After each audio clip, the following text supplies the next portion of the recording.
Eh, Muchachos, vamos a realizar el problema 1064.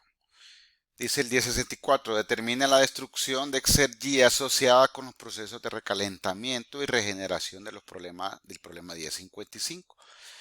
Supongamos una temperatura de origen, o sea, de la fuente de 1800 Kelvin y una temperatura del sumidero de 290. Si ustedes recuerdan el problema 1055 y el 1056, que es el mismo, la temperatura también del vapor cuando sale la caldera en la primera etapa de calentamiento eran 550 grados centígrados y en la segunda etapa eran 500 grados centígrados. No significa que la fuente está a 550 grados centígrados. La fuente puede estar muchísimo más alta. Sí, y es lo que está diciendo. La fuente, ustedes tienen, por ejemplo, la resistencia de la hornilla, de la estufa donde cocinan, puede estar, qué sé yo, se me ocurre a 500 grados centígrados. No significa que ustedes, el agua que pongan ahí va a alcanzar los 500 grados centígrados. Bueno, hay una cuestión hay un proceso de destrucción de exergía, ¿no? En todos estos procesos termodinámicos. La fuente está a una temperatura muy alta, le transfiere calor al vapor de agua, pero no significa que siempre van a alcanzar el equilibrio térmico. La fuente puede estar más alta que la cantidad de agua, o sea, que más alta que el agua, que es el fluido de trabajo en el vapor. Quiero aclarar eso, ¿verdad? Muy importante que lo sepan. Y obviamente el sumidero se refiere a la temperatura del ambiente. Ok, del problema 1055 y de la tabla de vapor, habíamos encontrado, ¿verdad? Que la fracción del vapor que se separaba era eh, 0.2016. Ya encontramos la entropía en el punto 3. Acordémonos, creo que por aquí, aquí arriba tengo el 1055. Es este de aquí, ¿ve? Necesitamos encontrar la exergía destruida en este de aquí y la exergía destruida en este proceso de aquí, en el recalentamiento de aquí, miren.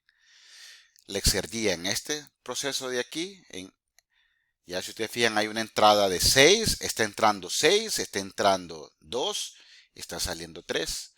Y por este caso está entrando 6 y está saliendo 7. Aquí acuérdense que está entrando la fracción y, por aquí está entrando la fracción 1 menos y aquí está saliendo ya el valor total. Y en este punto de aquí, bueno, aquí sí no hay fracción que salga, ¿no? Pero acuérdense, este es el problema 1055. Entonces yo voy a encontrar la exergia destruida en este punto de aquí y en este proceso de recalentamiento de aquí. A eso se refiere el ejercicio 1064. Ya, entonces encuentro, miren, acuérdense que hay unas fórmulas para encontrar la destrucción de Exergy. Las relaciones físico-matemáticas dicen que debe de ser la temperatura ambiente menos, ¿cómo se llama? La diferencia o la generación. Dice es la temperatura ambiente por la generación de entropía. Y la generación de entropía, bueno, para el caso del recalentamiento, aquí ya lo dan como dicen, ya casi terminado de glosado, ¿no? Para el regenerador, perdón, para el recalentador, el reheat, será la entropía de salida, o sea, exit, menos la entropía de entrada, la S7 menos S6, más, fíjense bien, el calor de reheat, o sea, el calor de recalentamiento, cuánto calor está entrando en ese recalentamiento, dividido entre la temperatura de la fuente, la temperatura de la fuente. Entonces, bueno, la temperatura ambiente me lo da el problema, aquí lo está diciendo que viene que es 290, perdón, la temperatura del sumidero, que es la temperatura del ambiente, son 290 y la entropía generada es todo esto que está aquí, ¿ve? Esta es la entropía generada. Fíjense bien, la entropía a la salida del regenerador en 7, acuérdense que salía en 7 y entraba en 6, será 7.8692, que esto lo encontré aquí, ¿ve?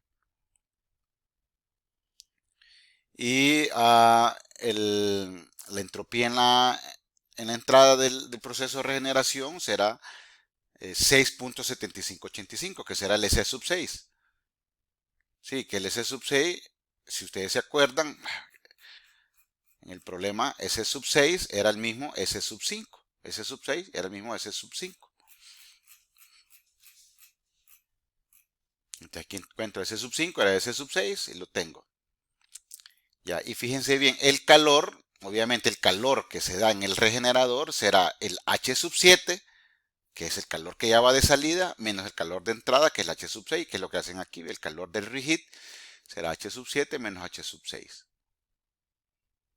La entalpía de salida menos la entalpía de entrada. Y me da que 668 kilojoules por cada kilogramo. Esta es la cantidad de calor que está en el recalentador. En el recalentador.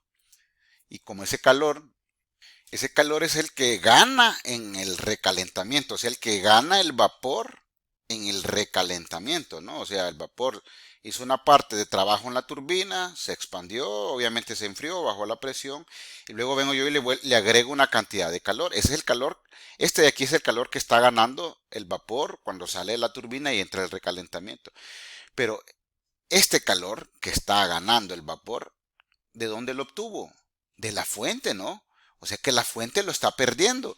Lo gana el vapor de agua, pero la fuente, que es el combustible o el bagazo de caña o lo que sea que utilicen en la caldera, la fuente, ella está perdiendo ese calor. Y si está perdiendo ese calor, será un calor que sale de la fuente. Recuérdense de que lo que estamos analizando es, como dicen, cuando analizamos la exergia destruida, es cuánta trabajo dejó de producir esa fuente de calor.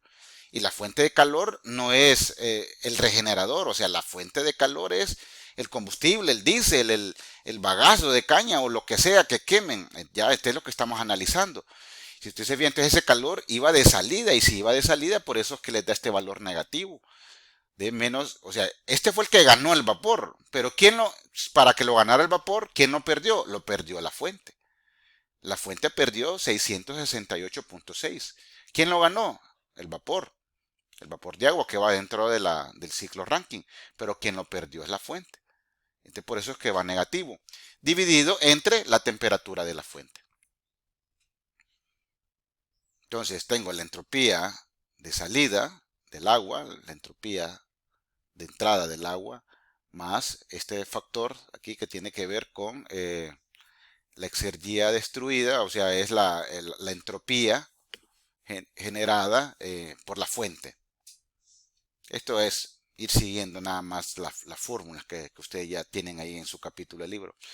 Significa entonces de que la fuente en el recalentamiento dejó de producir 214.3 kilojoules por cada kilogramo. Ya la fuente, hubo ahí una exergia que se destruye, o sea, hay irreversibilidades internas que lamentablemente pues se pierden, ¿ya? Y por eso es que los ingenieros día a día se levantan en la mañana a querer hacer mejores máquinas, mejores instalaciones, pensar de una manera siempre de ir, como dicen, eficientando el recurso, ¿no? El recurso que utilizamos. Entonces, esta es la exergia destruida en el proceso de recalentamiento. Y la exergia destruida en el proceso de regeneración, miren, va muy parecida. ¿Ve? Fíjense, ¿ve? La temperatura ambiente por la entropía generada. La entropía generada en el regenerador, si ustedes se fijan, es distinta al del recalentador, porque en el recalentador solo había una entrada y una salida. Aquí hay, acuérdense que el regenerador, miremos aquí la imagen, el regenerador. El regenerador tiene dos entradas y una salida. Dos entradas y una salida. Entonces era la sumatoria de las entradas más la sumatoria de las salidas. Porque perfectamente puede haber tenido otra salida aquí. Pero miremos cómo va entonces. Son dos entradas, una salida. Entonces, si ustedes se fijan, es la sumatoria, dice, de las masas de entrada por la entropía de entrada menos la sumatoria de las masas. Perdón, esta es la masa de salida, de E de exit. La sumatoria de las masas de salida menos la sumatoria de masa de entrada por la entropía de entrada, más, fíjense bien, el calor, ya aquí ya no es la fuente, la que está, como dicen, entregando un calor para que lo gane el fluido, sino que es el fluido el que está perdiendo Ya, no es que está perdiendo, sino que es el fluido el que transmite el calor al sumidero, que en este caso es el medio ambiente. Pero habíamos dicho nosotros que idealmente estos regeneradores nosotros siempre los pensamos adiabáticos. Esos regeneradores no transmiten calor hacia el ambiente, sino que es una eficiencia muy buena donde todo el calor que está en el regenerador, el que viene, el que trae el fluido caliente, lo gana el fluido frío. Sí, me refiero a esto, miren, ¿ve? Para que quede bien claro, me gusta que quede bien claro estas cosas. Un regenerador, por ejemplo, este de aquí, todo el calor, esto viene una fracción de vapor, todo ese vapor viene caliente y ese calor caliente se lo pasa a este fluido frío que viene por aquí. Pero aquí no hay transferencia de calor hacia el ambiente, ni desde el ambiente hacia el regenerador. Por consiguiente, nosotros entonces en ese regenerador vamos a considerar que el calor transmitido del regenerador al ambiente o desde el ambiente al regenerador será cero. Esto se vuelve cero. Por consiguiente, esto de aquí se vuelve cero. Solamente me quedará hasta entonces esta ecuación de aquí que significa, fíjense bien, es esta ecuación, como esto se volvió cero, entonces solo me queda esta parte de aquí. ¿Ve? Aquí hice un dibujo ahorita para que le entendiéramos. Este es el regenerador. ¿Se acuerdan que entraba en 6 la fracción y, entraba 2 la fracción 1 menos y salía en 3 el valor unitario? Entonces aquí en esencia ustedes se fijan es, ¿quién va de salida? 3, entonces por A será S3, aquí S3, por 1, porque aquí ya va el valor unitario. Menos, porque aquí tengo que dar menos, miren, menos S6, una de las entradas, 6 por Y, que es lo que tengo acá, ¿ve? Menos, ¿sí? 2, S2, que es el que tengo aquí, ¿ve? Por 1 menos Y. Como todos estos datos yo ya los había encontrado en el ejercicio, en el problema, bueno, solo los meto ahora en la calculadora y lo multiplico por la temperatura del ambiente. Y me da que ¿cómo se llama? En el regenerador hay una exergía destruida de 47.8 kilojoules sobre kilogramo. ¿Qué significa esto? De que internamente pues habrán irreversibilidades que no se pueden convertir, como quien dice, en trabajo útil, aunque esto no haga ningún tipo de trabajo útil, pero eh, puede eficientar más el regenerador, ¿ya? Significará que pudo haber salido más caliente el agua con mayor calidad de energía en el punto 3. Eh, o sea, aquí se generaron tales irreversibilidades que en el punto 3 se perdieron 47.8 kilojoules de energía por cada kilogramo que circulan. Esto es lo que básicamente quiere decir esta energía destruida en un regenerador de estos. Y así como va este problema de este ejercicio. Espero que, sé que el tema de exergía a veces es complicado, pero bueno, hay que leer mucho y practicar también bastantes ejercicios.